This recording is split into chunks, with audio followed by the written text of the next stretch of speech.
था पहले से ही कि ये prime minister Tabu prime minister है, ईमानदार है, पढ़ा लिखा है, परंतु रीढ़ की हड्डी नहीं है, ये तो पहले दिन से सबको पता है।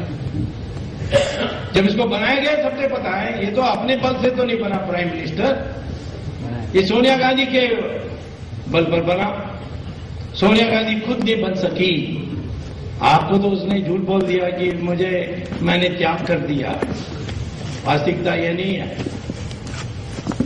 12:30 बजे 17 मई को राष्ट्रपति ने मुझे फोन किया, कहा कि क्या कर रहे हो? मैंने कहा खाना खा रहे हैं। तो कहा तुरंत आ जाओ, 15 मिनट में आओ। मैं भाग के गया, क्योंकि मैंने उनको एक चिट्ठी लिखा था 3 दिन पहले कि सोनिया गांधी प्रधानमंत्री हमारे संविधान के अनुसार बन नहीं सकती, तो यदि आप उनको बना दोगे तो फिर मैं कोर्ट में जाऊंगा। वो चिट्ठी मैंने मद्रास से लिखी, वो पहुंचते पहुंचते 3 दिन लग गया। और टेलीविजन में आ रहा था कि 5 बजे 17 तारीख को 5 बजे सोनिया गांधी को राष्ट्रपति ने बुलाया है सुपुर्द करने के लिए सरकार। तो मैं जब गया तो सारे बैठे हुए थे उनके ऑफिसर्स। उनसे अब्दुल कलाम ने कहा कि वो तमिल हैं, मेरे बगल के डिस्ट्रिक्ट के हैं, मैं बहुत सालों से जानता हूं। उन्होंने मुझे तमिल में कहा कि इन सबको थोड़ा समझाओ। तो मैंने कहा कि जो सिटीजनशिप एक्ट है, जो सिटीजन बनते हैं हमारे देश में, उनमें आप में एक फर्क है। मैं और आप कभी हमारी नागरिकता को कोई समाप्त नहीं कर सकता, क्योंकि हम इस देश में पैदा हुए और हमारे मां बाप इस देश के नागरिक थे और हैं। लेकिन जो सिटीजनशिप एक्ट में बनते हैं उनका नागरिकता कभी भी समाप्त की जा सकती है। लेकिन मैं उस पॉइंट पे नहीं था।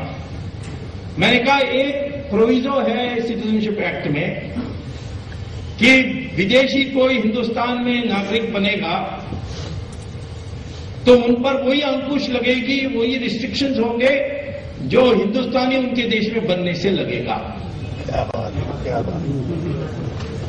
तो इटली में आप वहां पैदा नहीं हुए तो प्राइम मिनिस्टर नहीं बन सकते, इसीलिए ये भी इस देश में प्राइम मिनिस्टर बन नहीं सकती। फिर राष्ट्रपति ने पूछा ऑफिसर से, कुछ आपको पूछना है? किसी ने नहीं कहा कि आप जा सकते हो। मैंने कहा आप क्या करने वाले? आप दोनों उसको बुला लिया 5 बजे। उन्होंने कहा क्या अभी तो 1 बज रहा है, 5 बजे 4 घंटे बाकी हैं, उसके बीच में कोई एक और चिट्ठी जाएगी। 3:30 बजे उन्होंने चिट्ठी लिखी। वो चिट्ठी सोनिया गांधी, मनमोहन सिंह और नटवर सिंह, ये 3 ही लोगों ने देखा था। और उस चिट्ठी में ये लिखा था कि मैंने आपको 5 बजे बुलाया था, लेकिन अभी मुझे कंप्लेंट डॉक्टर सुब्रमण्यम स्वामी से आई है कि आप बन नहीं सकते, और मुझे पता नहीं इसमें तथ्य कितना है, इसलिए मैं इसको सुप्रीम कोर्ट को सुपुर्द करूंगा। जब तक सुप्रीम कोर्ट की राय नहीं आएगी तब तक मैं आपको शपथ दिला नहीं सकता, इसीलिए 5 बजे मत आइए। और यदि आपको सरकार बनाने की बात चर्चा करनी है तो कल दूसरे दिन 10 बजे आइए। अब पहले तो जब मैं राष्ट्रपति के भवन में था तो एक मेज में चिट्ठियां पड़ी थी, एक एमपी का चिट्ठी था दस्तखत से, मैं फलाना सो इस निर्वाचन क्षेत्र से निर्वाचित होकर संसद सदस्य के नाते सोनिया गांधी का नाम प्रधानमंत्री के लिए प्रस्तावित करता हूं। 340 चिट्ठियां ऐसे थी। उसमें एक चिट्ठी ये थी, मैं सोनिया गांधी रायबरेली से निर्वाचित सोनिया गांधी का नाम प्रस्तावित करती हूं।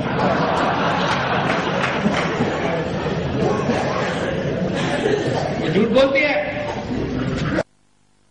लेकिन मेरे सामने एक संकट था कि ये प्रधानमंत्री नहीं होंगे तो कौन बनेगा प्रधानमंत्री, और कौन तय करेगा?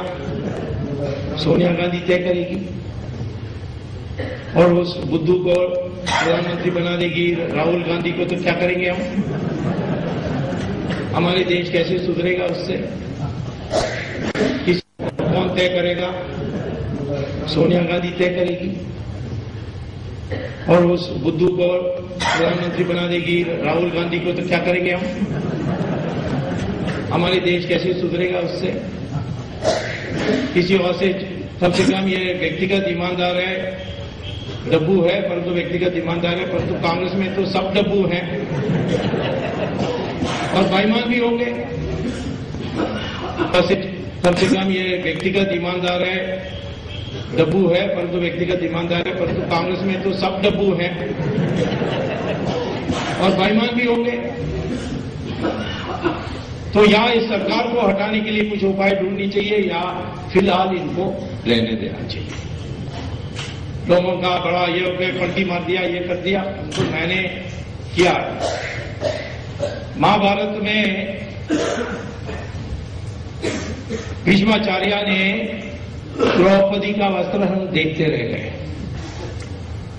कोई उनको बुरा नहीं कहते, लेकिन कृष्ण भगवान ने कहा था कि युद्ध में ये दुर्योधन के साथ जाएंगे, तटस्थ नहीं रहेंगे, तो फिर इनका वध करना जरूरी होगा।